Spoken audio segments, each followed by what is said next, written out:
क्योंकि होली स्पिरिट ने खुद बोल के आज मुझे वर्ड दिया। कल रात या परसों जो वर्ड बोल के मुझे दिया वो 2 तरह का था, जो लगातार 2 दिन मुझे मिला। बैठ जाओ अपने शरीर में और प्रार्थना करो कि परमेश्वर ये वचन समझने में मेरी मदद और सहायता कर। आमीन। अपने पड़ोसी को बोलो, डिस्ट्रैक्ट नहीं होना, अपना ध्यान नहीं हटाना। फिर से बोलो अपने पड़ोसी को,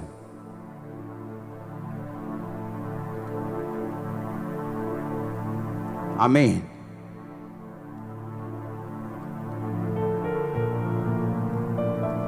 पहला शमूएल 10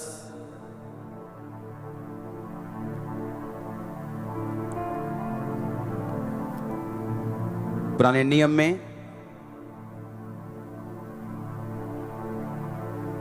20 आयत और 21 आयत को मैं पढ़ूंगा।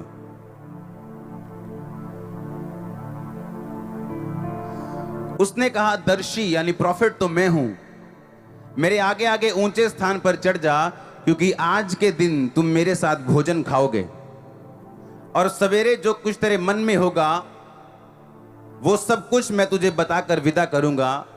और तेरी गधियां जो 3 दिन हुए खो गई थी, उनकी कुछ भी चिंता ना कर, क्योंकि वो मिल गई हैं। इज़राइल में जो कुछ मन भाव है वह किसका है? क्या वो तेरा और तेरे पिता के घराने का नहीं है? शाऊल ने उत्तर देकर कहा, क्या मैं बिन्यामीनी अर्थात सब इज़राइली गोत्रों में छोटे गोत्र का नहीं हूं? क्या मेरा कुल बिन्यामीन के गोत्र के सारे कुलों में छोटा नहीं है?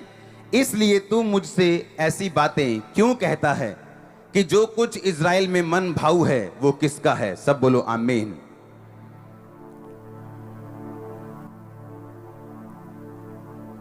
परमेश्वर ने आपके लिए एक प्लान रखा, आपको मालूम होना चाहिए, हाँ या ना? अपने पड़ोसी को बोलो, डिस्ट्रैक्ट नहीं होना, क्योंकि परमेश्वर ने तुझे एक काम दिया करने के लिए। अपनी डेस्टिनी, अपनी मंजिल की पूरी ऊंचाई तक पहुंचने तक अपना ध्यान नहीं हटाना और उसके बाद भी नहीं हटाना। आमीन। सुनो ध्यान से, आपको डिस्ट्रैक्ट नहीं होना अगर आप ये चाहते हो कि परमेश्वर आपके जीवन में वो काम कर सके जिसके लिए आप बुलाए गए।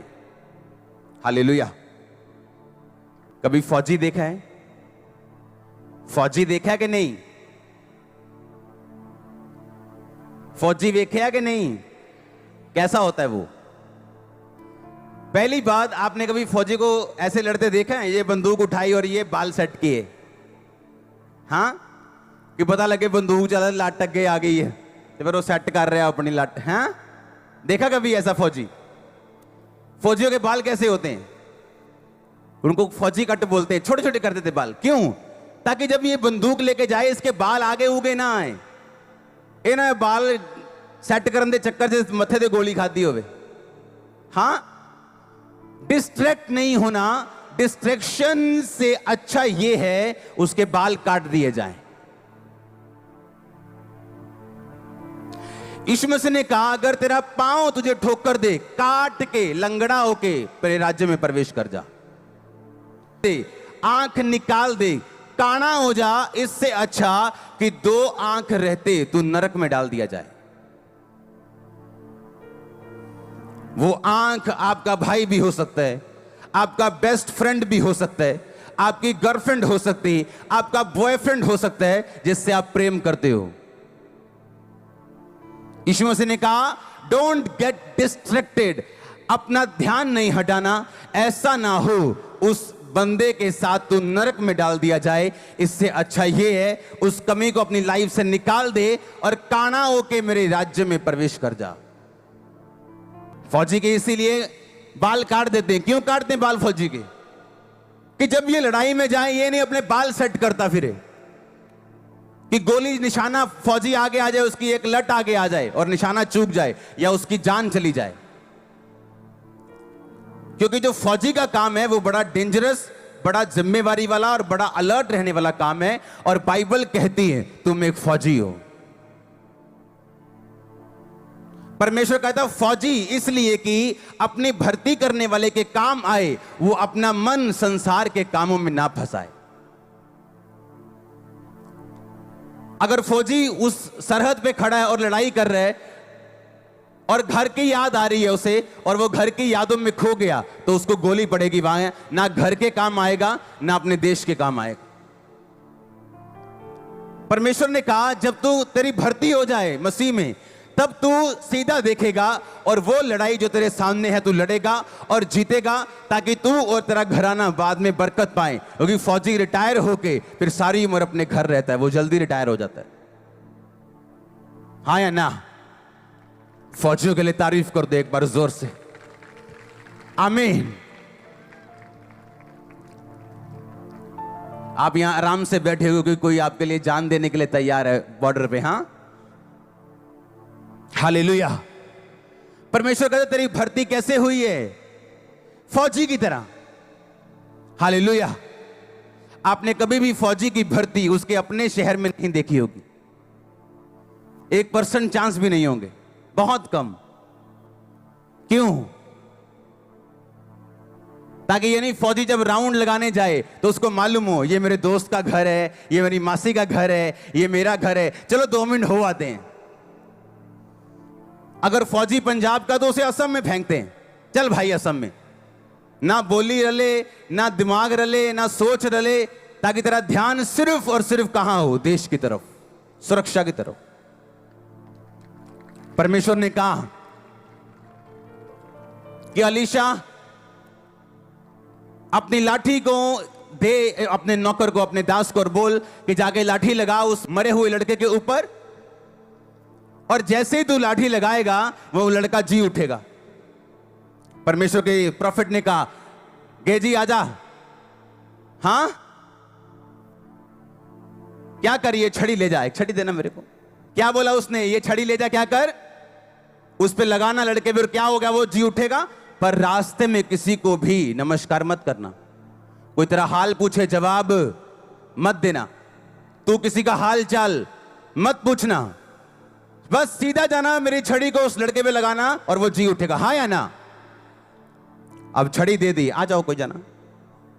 हाँ, आ जाओ आ जाओ आ जाओ, निकल आओ। हाँ, अब छड़ी दे दी। अब प्रॉब्लम क्या है? अब गेजी जा रहा है रास्ते में, लोगों को मालूम है ये प्रॉफिट की छड़ी है। और तब छड़ियां ऐसी नहीं होती थी कि कोई बांस उठा के दे दिया, उनकी अपनी छड़ी होती थी, क्योंकि लोग छड़ी लेके चलते थे। रास्ते में जानवर आते थे, पहाड़ आते थे, चीजें आती थी, तो वो छड़ी लेके चलते थे हमेशा। और उसने अपने जो हाथ में उसकी चीज होती थी हमेशा मसे वाली, वो अपने नौकर दास को दी और बोला जा और उसके ऊपर रख, पर रास्ते में किसी को हेलो नहीं कहना, कोई तुझसे हेलो भले नहीं बोलना, कोई तू किसी से हेलो नहीं करना, बस सीधा जाना, मेरा काम करना। और रास्ते में जब वो जा रहा है और लड़के के पास पहुंचा, छड़ी रखी, वो जीवित नहीं हुआ। क्यों? क्योंकि रास्ते में लोगों को मालूम था ये छड़ी किसकी है? खुदा के प्रॉफिट की है। हाँ जी भाजी की हाल है? वाह वाह ठीक है जी, हो जी कितना ठीक ठाक तुम? पता लगे सोटी फड़ी आज अपने गुरु दी। अब हाँ, बाइबल बताती वो सेवक जो था वो पैसों का लालची था। उसे मालूम था अगर मैं ये लोगों में साबित कर दूं कि मैं खुदा के दास के बड़ा नजदीक रहता हूं, तो खुदा के दास तक पहुंचने के लिए लोग इसको भेंट देंगे। तो खुदा का दास तो अपने किसी करीब बंदे के हाथ में इतनी कीमती सोटी देके भेजेगा? और रास्ते में सब हेलो हाय चल रही है, ये हेलो हाय पूछ रहे हैं, और जाना इधर है लेकिन घूम के जा रहा है, क्योंकि अमीर का घर रास्ते में पड़ता है, और उसको बता के जा रहा है और भाजी मैं चलना काम माड़ा, या पापा ने भेजा ही माड़ा। हाँ, दिखा के जा रहा है उसको। क्यों? क्योंकि वो पैसों का क्या था? लालची, डिस्ट्रैक्टेड था, वो आकर्षित था, वो उस काम के लिए नहीं जो खुदा ने दिया, उस काम के लिए जो उसका दिल चाहता था। और कोई काम नहीं हुआ। हुआ क्या? कुछ नहीं हुआ। क्या कहा खुदा के दास ने? कहता जा और छड़ी क्या कर, उसके ऊपर लगा दे। वो जी उठा नहीं। शैतान आया यीशु मसीह के पास। यीशु मसीह रोजे रख के बैठे हैं और सामने पत्थर थे। शैतान आया और बोला इन पत्थरों को बोल क्या बन जाएं। क्या रोटी बड़ी चीज है? क्या बड़ी चीज है रोटी? आप जा सकते हैं, तारीफ करो। मैंने कहा क्या बड़ी चीज है रोटी? पर उस टाइम प्रभु यीशु मसीह के लिए क्या थी? बड़ी थी। क्यों?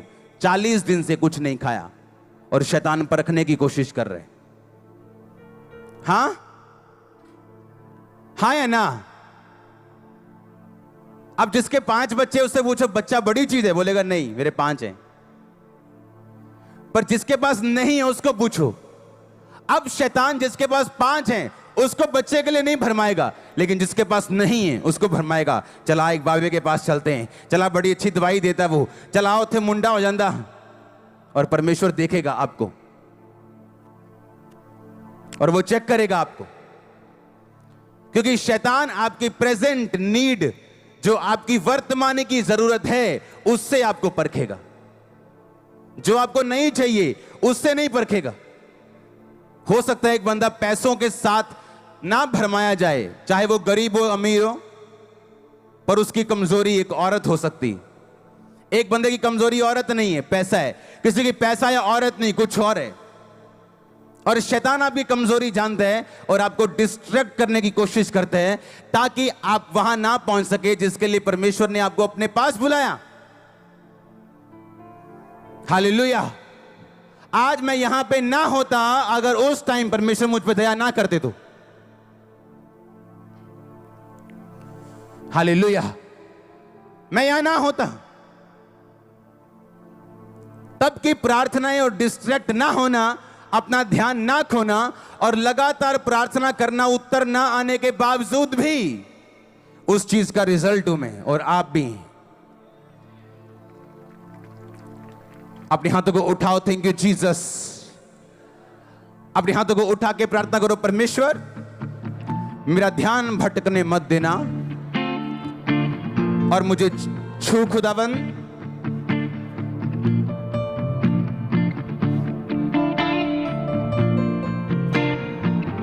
अपने हाथों को उठाओ।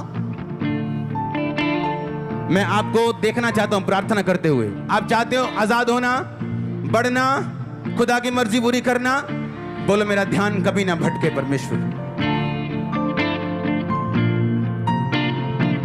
आमीन, आमीन। आप समझ रहे हैं आज का वचन? शैतान कैसे आता आपके पास? आपकी वर्तमान की जरूरत से। आपकी वर्तमान की जरूरत क्या है? अभी क्या चाहिए? चंगाई चाहिए या बरकत चाहिए या पति चाहिए, पत्नी चाहिए?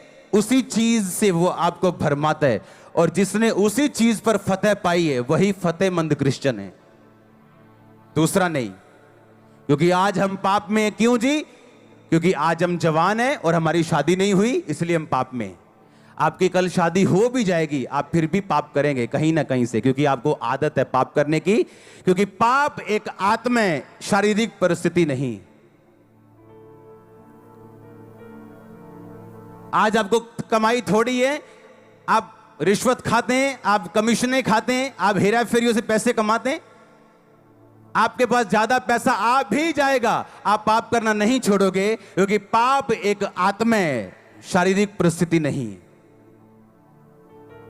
मैंने लोग देखे, हाँ जी व्यभिचार करता जी मुंडा सेवा जाके भी। क्यों? कुंवारा है ना, हल्ले कोई गल नहीं, शादी हो गई अभी भी व्यभिचार में है वो। क्योंकि पाप क्या है? एक आत्मा। अगर उसको जीतोगे नहीं, भगाओगे नहीं, अपना ध्यान भटकने नहीं दोगे, खड़े रहोगे, तभी जीतोगे। हालेलुया। मैंने एक वचन पढ़ा था आपके लिए। शमूएल कहता ये खा। कहता क्यों खाऊं? कहता क्या इज़राइल का मन भाव तेरा नहीं? कहता है इज़राइल का सारा मन भाव मेरा। अरे भाई, मेरा तो गोत्र सबसे छोटा है, मेरा कुल मेरे गोत्र में सबसे छोटा है। आप ऐसे कह सकते हो कि आप सबसे छोटे शहर के सबसे छोटे गांव में रहते हो और उस सबसे छोटे गांव में सबसे छोटा घर और सबसे छोटा परिवार भी आप गए। परमेश्वर कहता है इसीलिए तो मैंने तुझे चुना है कि सबसे छोटा गोत्र का सबसे छोटा कुल मैं तुझे चुनता हूं ये सब लोगों का राजा होने के लिए। और गिदोन को भी यही कहा। गिदोन को जब परमेश्वर बोलता है हे शूरवीर सूरमा यहोवा तेरे संग है, कहता है क्या मैं छोटा नहीं हूं, मेरा कुल छोटा नहीं है, मेरा परिवार मेरे कुल का सबसे छोटा नहीं है।